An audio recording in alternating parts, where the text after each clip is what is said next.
Bismillahirrahmanirrahim. Alhamdulillahirrabbilalamin. Wassalatu wassalamu ala ashrafil anbiya'i wal mursalin wa ala alihi wa sahbihi ajma'in. Assalamualaikum warahmatullahi wabarakatuh. Salam sejahtera, salam satu Malaysia. Ahli panel dan sidang hadirin yang dirahmati Allah sekalian, segala puji-pujian kehadrat Allah Subhanahu Wa Taala kerana dengan limpah kurnianya dapat kita bersama-sama bersua dalam gelanggang forum pada petang yang berbahagia ini.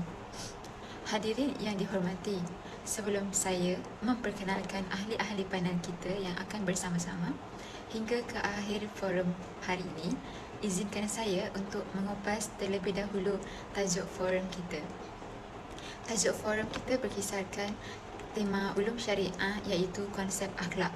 Akhlak mempunyai pengaruh yang besar terhadap diri individu Muslim serta umatnya. Manusia membentuk dan mengolah gerak laku perbuatan serta amalannya mengikut bentuk serta acuan sistem akhlak tersebut. Jika setiap individu Muslim berakhlak mulia, maka sudah pastilah masyarakat itu akan dipenuhi dengan keadilan, keamanan dan kesejahteraan yang terselamat daripada keadaan yang huru-hara. Akhlak mulia merupakan tunggak kekuatan masyarakat dan negara. Oleh itu, setiap individu wajiblah berjuang untuk menegakkan akhlak yang mulia dan berusaha mencegah serta memerangi apa sahaja kerosakan akhlak dalam masyarakat. Jika perkara ini diabaikan, tentulah seseorang itu akan mendapat kerugian yang besar dan kehinaan. Akhlak ialah satu sifat yang penting dalam membezakan antara manusia dan haiwan. Manusia sempurna ialah manusia yang berilmu dan berakhlak mulia. Maka seseorang yang jahil tetapi berakhlak mulia lebih baik daripada seorang yang berilmu tetapi tidak berakhlak mulia. Lantaran itu, untuk membina dan membentuk akhlak individu serta masyarakat, ia haruslah terlebih dahulu melalui pembentukan yang bersifat rohani. Sebelum kita mengupas tajuk ini dengan lebih mendalam, terlebih dahulu marilah kita berkenalan dengan 4 orang ahli panel kita yang cantik-cantik jelita, kerana tak kenal maka tak cinta. Baiklah, bersama kita ahli panel kita yang pertama yang manis senyumnya, saudari Wan Nur Aisyah Khadijah binti Wan Mukhtar yang merupakan seorang pensyarah bebas yang terkenal. Apa khabar saudari? Alhamdulillah, khabar baik. Seterusnya, ahli panel kita yang kedua, ayu berbaju kurung, saudari Nur Amirah Alia Husna binti Muhammad Yusof, seorang pensyarah Universiti Islam Antarabangsa. Selamat datang saudari. Saudari Amirah, apa khabar? Waalaikumsalam pengerusi. Mari kita teruskan lagi dengan ahli panel kita yang ketiga, iaitu seorang pengarah pendidikan nampak pemalu tetapi bijak berkata-kata, saudari Nur Alia Izani binti Adnan.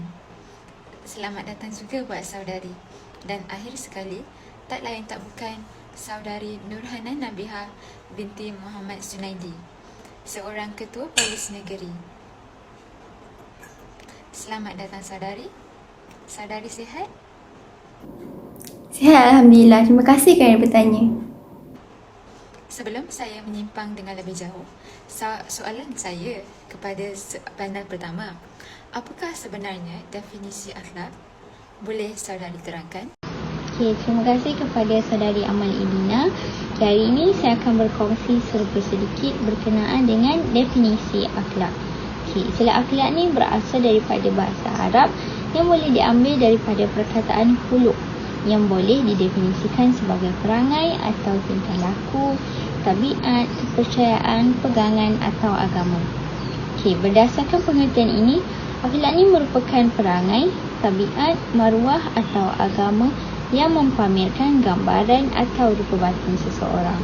Akhlak ni diberi erti sebagai perangai atau tabiat kerana ia dimiliki oleh individu sejak dari lahir lagi. Selain itu, definisi yang diberi oleh Al-Ghazali bahawa akhlak ialah satu gambaran daripada keadaan dalam diri yang telah sebati yang daripadanya lahir tingkah laku yang mudah dicerna tanpa memerlukan pengulangan. Akhlak ni terbahagi kepada dua, iaitu akhlak yang mulia atau akhlak yang terpuji, iaitu mahmudah, dan akhlak yang buruk atau akhlak yang tercela, iaitu mazmumah. Mari kita perhatikan sabda Nabi Muhammad SAW. Maksudnya, yang paling aku kasihi daripada kalangan kamu dan yang paling dekat kedudukannya denganku pada hari kiamat ialah yang paling mulia akhlaknya. Riwayat At-Tirmizi. Namun begitu, mengikut Imam Al-Ghazali, akhlak bukanlah perbuatan lahir kerana mungkin seseorang itu sifatnya pemurah tetapi tidak menderma kerana sebab-sebab kewangan atau sebagainya.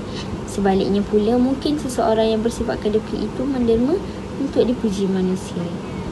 Selain itu, pandangan beliau lagi adalah akhlak bukanlah ilmu atau pengetahuan tentang kebaikan dan keburukan, dan beliau bertegas bahawa akhlak itu suatu tabiat pribadi yang menentukan corak tindak tanduk seseorang dalam hidupnya. Akhlak yang mulia menurut Imam Ghazali ada 4 perkara, iaitu bijaksana, memelihara diri dari sesuatu yang tidak baik, keberanian dan bersifat adil. Jelasnya, ia merangkumi sifat-sifat seperti berbakti pada keluarga dan negara, hidup bermasyarakat dan bersilaturahim, berani mempertahankan agama, sentiasa bersyukur dan berterima kasih, sabar dan redha dengan kesengsaraan dan sebagainya.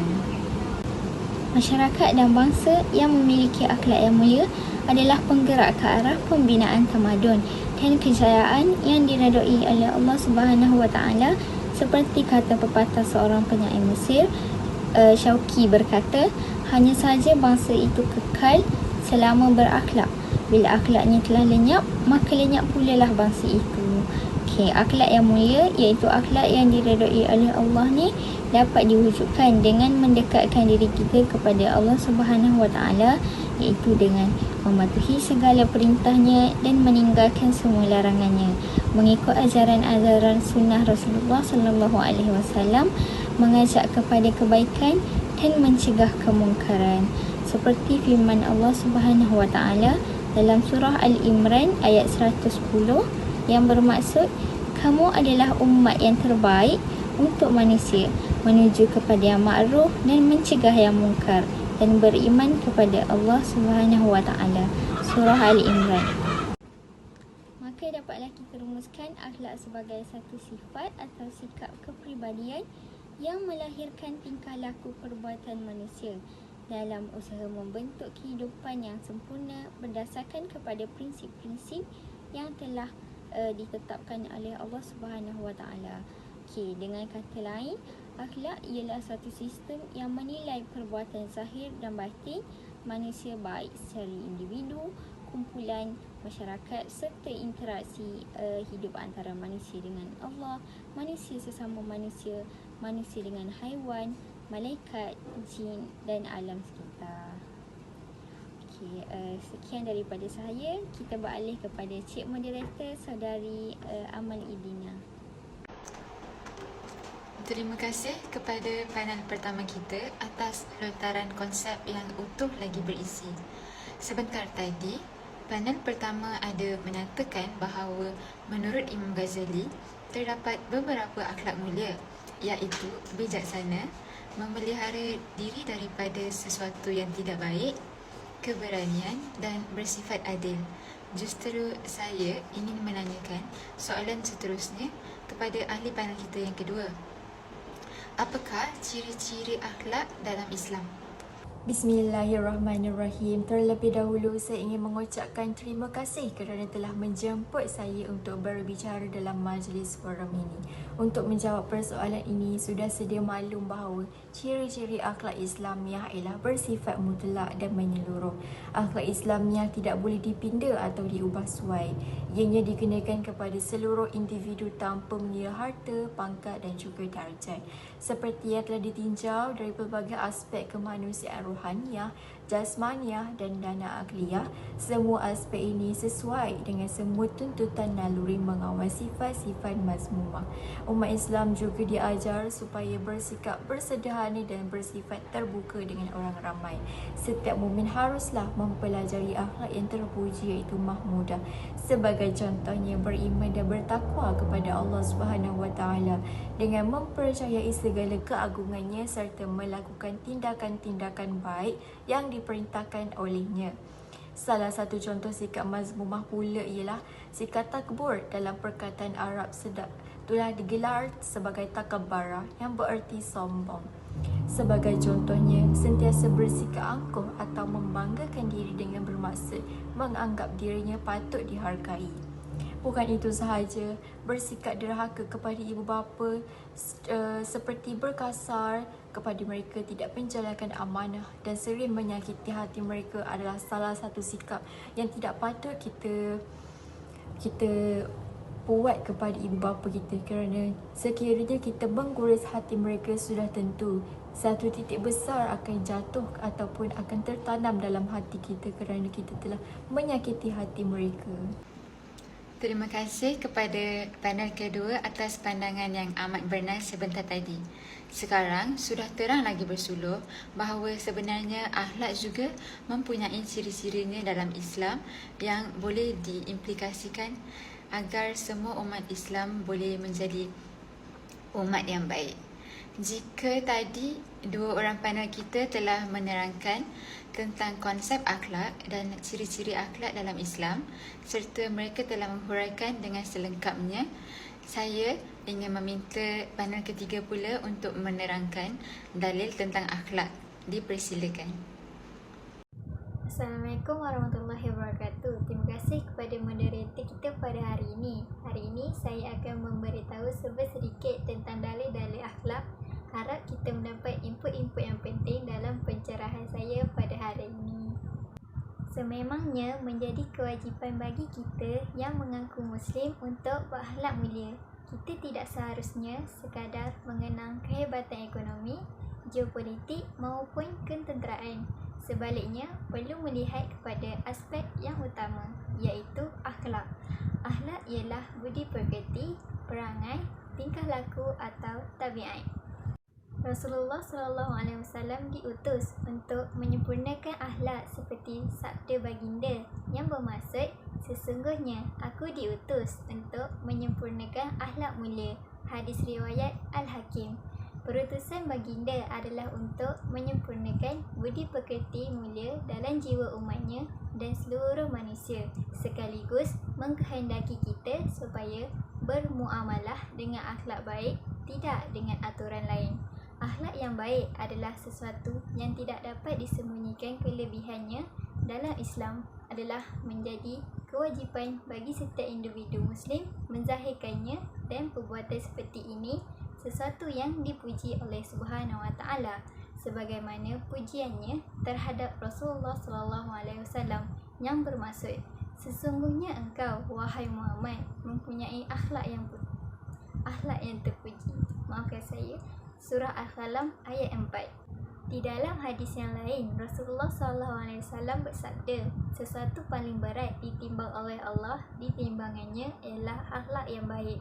Hadis riwayat Al-Tirmizi. Rasulullah seorang yang merendah diri dan bersungguh dalam melakukan kerja. Baginda selalu memohon kepada Allah Subhanahu Wa Taala supaya diberikan dirinya adab yang baik dan akhlak yang terpuji. Lalu Allah Subhanahu Wa Taala memperkenankan permintaan baginda dengan firman-Nya, dan apabila hamba-Ku bertanya kepadamu mengenai Aku, maka beritahu kepada mereka, sesungguhnya Aku sentiasa hampir kepada mereka. Aku perkenankan permohonan orang yang berdoa apabila ia berdoa kepadaku, dan hendaklah mereka beriman kepadaku supaya menjadi baik serta lurus. Surah Al-Baqarah ayat 186.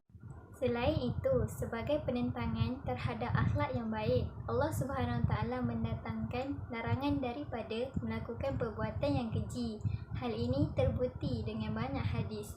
Sebahagian daripadanya ialah sabda Nabi Muhammad SAW kepada isterinya Sayyidatina Aisyah, berbunyi, hendaklah kamu bersikap lemah lembut dan jangan sesekali bersikap kasar serta mengucapkan perkataan yang keji. Riwayat Al-Bukhari.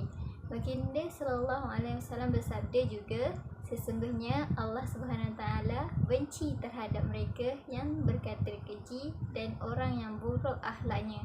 Riwayat Ibnu Hibban. Selain itu, Sayyidina Anas bin Malik radhiyallahu anhu menyatakan Rasulullah tidak pernah mencela dan tidak pernah melafazkan kata-kata yang buruk. Riwayat Al-Bukhari. Daripada hadis ini, kita boleh mengambil input yang amat ditekankan, iaitu tidak bercakap perkataan yang keji. Lebih baik kita meringankan mulut ini dengan ucapan yang indah seperti berzikir supaya hidup dipermudahkan oleh Allah. Tidak lupa juga, Said bin Hisham radhiyallahu anhu mengatakan, saya masuk menghadap Sayyidatina Aisyah dan bertanyakan tentang akhlak Rasulullah sallallahu alaihi wasallam. Lalu beliau mengatakan, adakah kamu membaca Al-Quran? Saya menjawab, sudah tentu. Lalu beliau menyambung lagi, akhlak Rasulullah sallallahu alaihi wasallam adalah seperti Al-Quran. Tidak dapat disangka jua, akhlak Rasulullah sallallahu alaihi wasallam adalah cerminan Al-Quran. Bahkan beliau sendiri adalah Al-Quran hidup yang hadir di tengah-tengah umat manusia. Membaca dan menghayati akhlak beliau bererti membaca dan menghayati isi kandungan Al-Quran. Itulah mengapa Sayyidatina Aisyah berkata, akhlak Rasulullah adalah seperti Al-Quran. Oleh itu, tidak salah untuk kita mengikuti jejak langkah Rasulullah dan tidak rugi untuk mempelajarinya. InsyaAllah kita sama-sama memperbaiki diri untuk penyediaan kita di akhirat kelak. Itu saja daripada saya. Sekian, terima kasih. Sungguh intelektual ya pandangan saudara kita yang ketiga. Jelaslah terdapat banyak dalil tentang akhlak yang perlu kita jadikan sebagai pedoman. Soalan saya yang seterusnya kepada panel keempat, apakah sebenarnya kepentingan akhlak terhadap individu dan masyarakat? Dipersilakan panel keempat untuk menjawab soalan ini. Bismillahirrahmanirrahim. Alhamdulillahirrahmanirrahim. Wassalatu wassalamu ala asyrafil anbiya'i wal mursalin wa ala alihi washabihi ajma'in. Assalamualaikum warahmatullahi wabarakatuh. Terima kasih pengurusi majlis yang cantik murid pekertinya membawa rasional persoalan. Terlebih dahulu, yang dihormati barisan tetamu kehormat, rakan-rakan panel yang lain dan seterusnya hadirin yang dihormati Allah sekalian. Akhlak Islamiah merupakan ilmu akhlak yang memiliki tempat paling mulia di antara ilmu-ilmu yang ada kerana ia membimbing dan mencerminkan diri manusia itu sendiri. Menurut Islam, akhlak merupakan ciri yang membezakan manusia dan haiwan. Manusia tanpa akhlak yang baik akan hilang taraf kemanusiaannya. Oleh itu, Islam amat menitik beratkan persoalan akhlak. Dalam hubungan ini, putusan Nabi Muhammad SAW sendiri merupakan simbol kepada betapa pentingnya akhlak dalam Islam. Seperti dalam sebuah hadis yang diriwayatkan oleh Abu Hurairah radhiyallahu anhu yang berbunyi, An Abi Hurairah radhiyallahu anhu qala Rasulullah sallallahu alaihi wasallam, innama bu'istu liutammima salihal akhlaq. Yang bermaksud dari Abu Hurairah radhiyallahu anhu yang mengatakan bahawa Rasulullah SAW pernah bersabda, sesungguhnya aku diutuskan hanyalah untuk menyempurnakan akhlak-akhlak yang baik. Di samping itu, akhlak dalam Islam menjadi penghubung yang erat dengan fenomena keislaman dan keimanan seseorang. Seseorang Islam yang mempunyai ketinggian akhlak juga mempunyai darjat keislaman dan keimanan yang tinggi. Seperti yang kita tahu, akhlak juga memiliki tempat yang paling dominan dalam Islam. Setiap aspek ajaran Islam seperti iman, ilmu, ibadah dan semua jenis aktiviti dikuasai, dijiwai dan disahkan oleh akhlak sebagaimana dimensi roh menguasai jasad manusia. Jika roh dipisahkan daripada jasad, jasad akan mati dan tidak berfungsi lagi. Begitulah juga pentingnya akhlak kepada semua aspek ajaran Islam. Islam sangat mementingkan penguasaan ilmu, pengetahuan dan sekaligus pemilikan akhlak seseorang yang mulia. Kesimpulannya, akhlak mulia amat penting diamalkan dalam kehidupan seharian manusia. Ia mampu menghadirkan rasa malu apabila melakukan perkara-perkara yang bertentangan dengan aturan Allah Subhanahu Wa Taala dan hubungan kemanusiaan. Akhlak yang mulia juga mampu mendorong manusia melakukan kebaikan dan menghindari dari melakukan kejahatan. Ini mampu menjauhkan kita daripada sifat dan keinginan bagi memanfaatkan manusia demi kepentingan diri sendiri, keluarga, agama, bangsa dan negara. Hebat-hebat belaka ya huraian yang diutarakan oleh ahli-ahli panel kita. Seterusnya, saya ingin bertanya secara ringkas tentang pendapat ahli panel kita pada hari ini. Apakah cara-caranya untuk kita hindarkan diri daripada sifat-sifat mazmumah? Saya ingin mempersilakan panel kita yang kedua, iaitu saudari Amira untuk memberikan sedikit ulasan. Baiklah, saya akan menerangkan sedikit mengenai cara-cara untuk menghindari diri daripada sikap mazmumah. Menurut Imam Ghazali, antara sikap mazmumah yang perlu kita elakkan ialah gemar makan dan minum. Ini adalah kerana makan dan minum yang berlebihan dapat memudaratkan kesihatan dan juga akan menjejaskan kualiti ibadah kita. Rasulullah SAW pernah bersabda, sesuatu yang paling aku khawatiri ialah umatku yang ada perut buncit, iaitu lemak yang berlebihan, sering tidur, malas dan lemah keyakinannya. Selain itu, banyak berkata sia-sia. Itu juga adalah salah satu perkara yang ditunjukkan dalam sikap mazmumah. Nabi Muhammad berpesan agar meninggalkan perkataan dan perbuatan yang sia-sia supaya hidup kita selamat dunia dunia dan akhirat. Akhir sekali, kita perlulah jauhkan diri daripada sikap takbur, riak dan juga ujub. Sifat ini wujud apabila seseorang itu riak mempertontonkan keindahan atau kelebihannya di khalayak ramai. Perkara ini sudah dijelaskan dalam riwayat Nabi Muhammad SAW, iaitu hasad itu memusnahkan kebajikan sebagaimana api membakar kayu. Intihannya, umat Islam hendaklah menghindari sifat al-mazmumah dan sifat tawaduk juga perlu dipraktikkan dalam kehidupan seharian. Sekian, terima kasih. Terima kasih saudari atas konten jawapan yang sangat jelas dan padat ya. Soalan seterusnya, adakah dengan akhlak yang mulia kita dapat menawan hati orang yang bukan Islam? Saya menjemput saudari Izani untuk memperjelaskan soalan yang diberikan. Terima kasih kepada moderator yang bertanyakan soalan sebentar tadi. Kepelbagaian bangsa dan agama menjadikan kita dipenuhi adat dan budaya. Seorang Muslim disaran menjalinkan hubungan baik dan mesra tanpa meniru bangsa atau agama mereka.